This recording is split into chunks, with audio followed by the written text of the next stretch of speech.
और अब खबर सियासत की, जहां ओबीसी पर बीजेपी ने दाव खेला है और कांग्रेस को जवाब देने की कोशिश की है।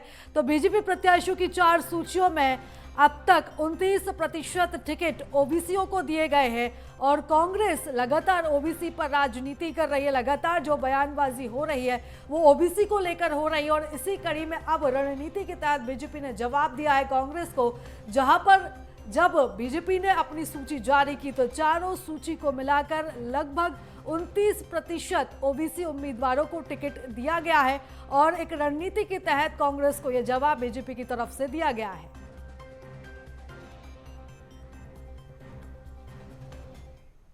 और अब आपको बताते चलें, जहां 136 प्रत्याशियों के टिकट अब तक बीजेपी ने घोषित कर दिए हैं, जिसमें 40 प्रत्याशी ओबीसी वर्ग से बनाए गए हैं, 18 प्रत्याशी अनुसूचित जाति वर्ग से आते हैं, वहीं 30 प्रत्याशी अनुसूचित जनजाति वर्ग के हैं, वहीं 16 महिलाएं भी चुनावी मैदान में उतारी गई हैं, 28 युवा चेहरों को भी इस बार मौका दिया गया है। यानी आपको बताते चलें, किसी प्रकार की कोई चूक यहां पर बीजेपी ने नहीं की है और ओबीसी वर्ग को लेकर जो लगातार राजनीति कांग्रेस की ओर से की जा रही थी, उसे भी एक करारा जवाब यहां पर दिया गया है, जिसमें 29% प्रत्याशी ओबीसी से उतारे गए हैं, महिलाओं को भी जगह दी गई है, युवा वोटर्स को भी यहां पर जगह दी गई है, 28 युवा नए चेहरे उतारे गए हैं चुनावी मैदान में।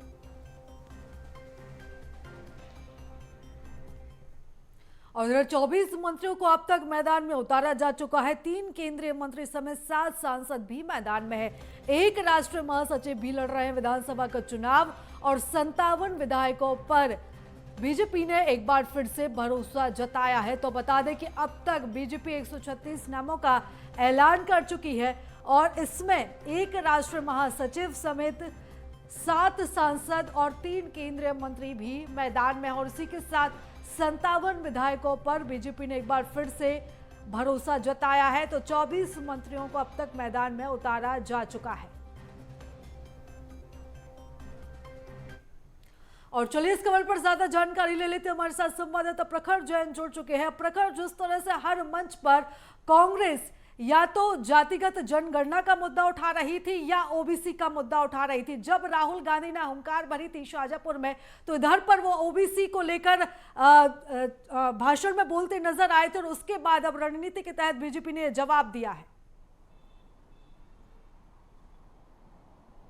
निश्चित तौर पर देखिए, लगातार अगर हम बात करें मध्य प्रदेश में जातिगत समीकरणों को लेकर जो है राजनीति काफी ज्यादा गर्म हो रही है। तमाम जो रणनीति है वो इस जातिगत समीकरणों को देखते हुए भी बन रही है। खासतौर पर अगर बात की जाए ओबीसी वर्ग, जो लगातार मध्य प्रदेश की राजनीति के सेंटर में रहा है, क्योंकि देखिए लगभग 50% आबादी, अगर आंकड़ों की बात की जाए तो 50.09% जो आबादी मध्य प्रदेश की है वो इसी ओबीसी वर्ग से आती है। वहीं अगर राष्ट्रीय स्तर पर बात की जाए तो देश की 40% से ऊपर आबादी जो है वो ओबीसी से आती है। तो ऐसे में बिल्कुल ओबीसी हमेशा से ही सेंटर पर है। खासतौर पर अगर बात की जाए बीजेपी की, तो बीजेपी की अगर इस सूची की बात की जाए या इसके पहले की रणनीति की बात की जाए, ओबीसी पर विशेष फोकस रहा है।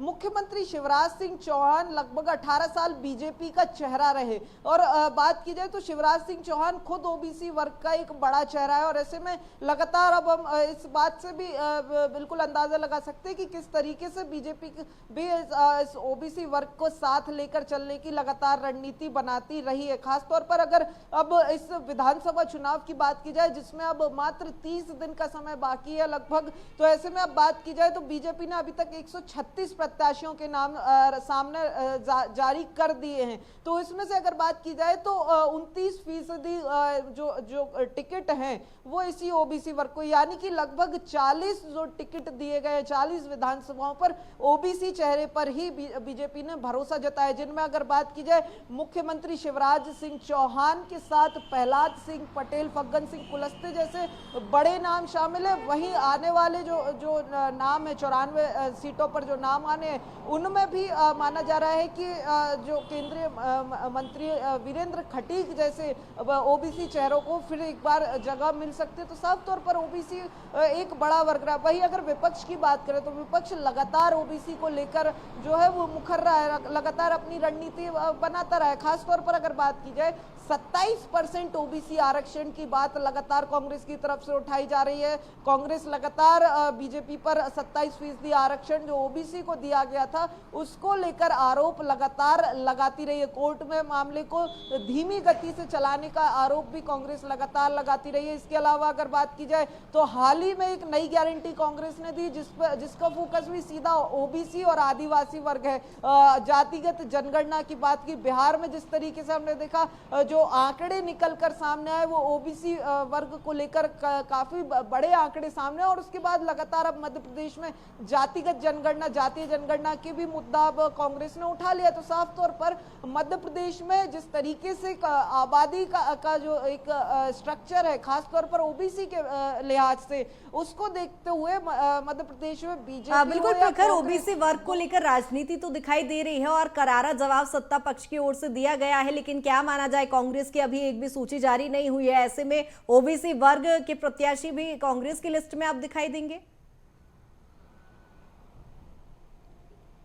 निश्चित तौर पर देखिए कांग्रेस की जिस तरीके से लिस्ट को लेकर लगातार अपडेट्स सामने आ रहे हैं, खासतौर पर जिताऊ प्रत्याशियों को लेकर जिस तरीके का कांग्रेस का स्टैंड अभी तक दिखाई पड़ रहा है, उसके हिसाब से अगर देखा जाए तो कांग्रेस हर उस फॉर्मूले को अपनाने जा रही है जिससे ज्यादा से ज्यादा प्रत्याशियों को विधानसभा में लाया जा सके। 150 सीटों का लक्ष्य रखा गया है। तो ऐसे में अब अगर बात की जाए तो चाहे जातिगत समीकरण हो या फिर सर्वे रिपोर्ट हो, तमाम इस तरीके की चीजें जो है वो कांग्रेस के सबसे ऊपर रहेंगी प्रत्याशियों के चयन में। तो ऐसे में ओबीसी वर्ग, चूंकि देखिए 50% आबादी, बार बार हम इसलिए भी बात कर रहे हैं ओबीसी की क्योंकि 50% आबादी है, बड़ा गेम चेंजर वर्ग ये साबित हो सकता है एक मुश्त अगर ये वोट करने जाए। तो ऐसे में बिल्कुल कहना गलत नहीं है कि ओबीसी को ज्यादा से ज्यादा मौका कांग्रेस की लिस्ट में भी मिलने जा रहा है। चूंकि देखिए कांग्रेस चाहे कमलनाथ हो या दिग्विजय हो या फिर रणदीप सुरजेवाला जैसे तमाम बड़े नाम के नेतृत्व